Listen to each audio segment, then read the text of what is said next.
Quando as pessoas chegam buscando autoconhecimento, a gente tem uma dificuldade no primeiro momento, porque geralmente as pessoas que vão no nosso consultório buscar um aconselhamento, elas estão muitas vezes completamente perdidas. A pessoa nos busca, ela vem cheia de conflitos, né? Geralmente eu não atendo bonzinho, né?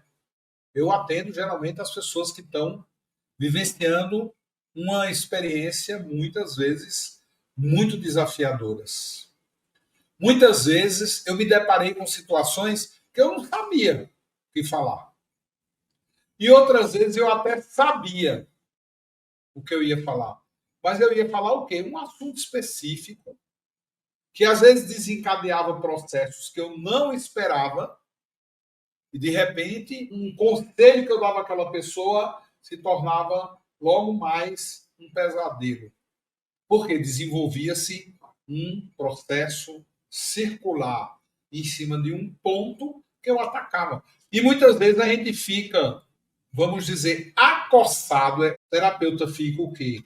Ele fica lá como um gato num canto de parede, sendo acossado pelo paciente. Por quê? Porque o paciente, de repente, coloca na mesa o pai, a mãe, o irmão, a mulher, o amante, a amante, o chefe, o patrão. É muito difícil um paciente chegar e se revelar diante de mim.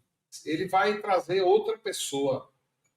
Não porque meu pai, não porque minha mãe, não porque meu amante, não porque meu namorado, não porque minha namorada, não porque meu marido, ai porque meus filhos, ai porque meu filho, ai porque minha filha, ai porque meu cunhado, e vai pondo ali na mesa.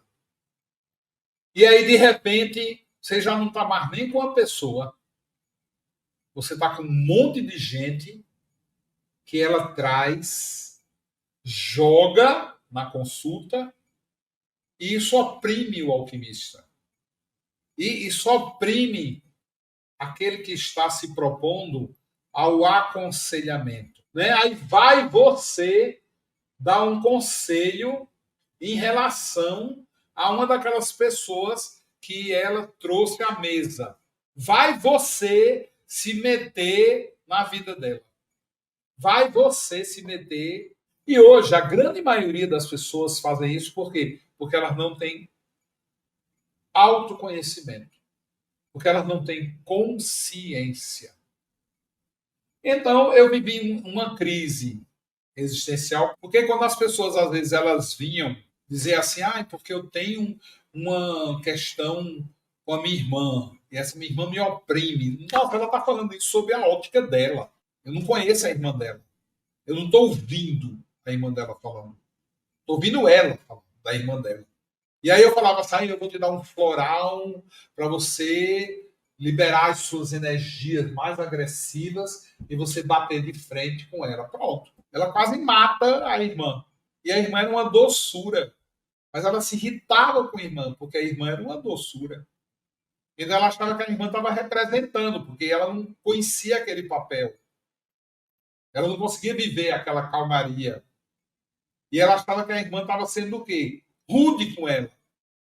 Que a irmã falava calma, a irmã falava tranquila. Então ela interpretava isso como uma opressão, como se aquilo fosse uma mentira, fosse uma maneira da irmã criticar muitas vezes aquele fogo que ela tinha. Aí lá fui eu dar o remédio para a mulher reagir à opressão, ela quase mata a irmã de uma surra. Por quê? Porque eu fui partindo de um princípio que era o ponto de vista dela. E eu também, o quê? Não é a intuição, não é? Podia ter ficado calado, quietinho, se eu não tivesse um instrumento que me ajudasse nessa interpretação. E aí, o que era que acontecia? Eu comecei a travar totalmente o meu relacionamento quando eu comecei a perceber que eu ficava me metendo na vida do povo e aí eu não tinha uma ferramenta que eu conseguisse realmente fazer a leitura daquele caos.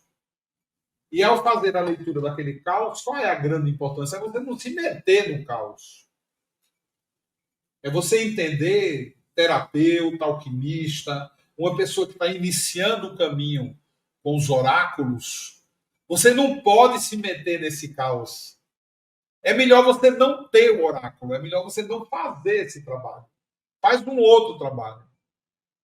Mas aconselhamento, você sempre tem que ter uma ferramenta onde, através dessas ferramentas, pode ser o tarô, alquímico, pode ser um outro. Tem gente que joga runas, tem as ferramentas, as pontes que conectam com o inconsciente daquele que está à minha frente. As pessoas, quando elas vão fazer uma consulta de aconselhamento, que geralmente elas trazem problemas para você, você não está vendo aquilo.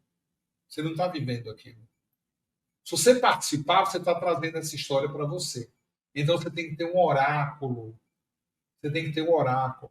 Porque o oráculo, o que é que ele faz? Ele te ajuda a criar uma consciência, mas quem escolhe é aquele que está na tua frente, não você. Você é o dono do oráculo. Você interpreta o oráculo. Mas quem escolhe não é você. É ele. E a partir do momento que ele escolhe o oráculo, ele escolheu essa carta, esta carta está dizendo alguma coisa. Eu sei o que isso aqui significa. E aí eu interpreto para ela.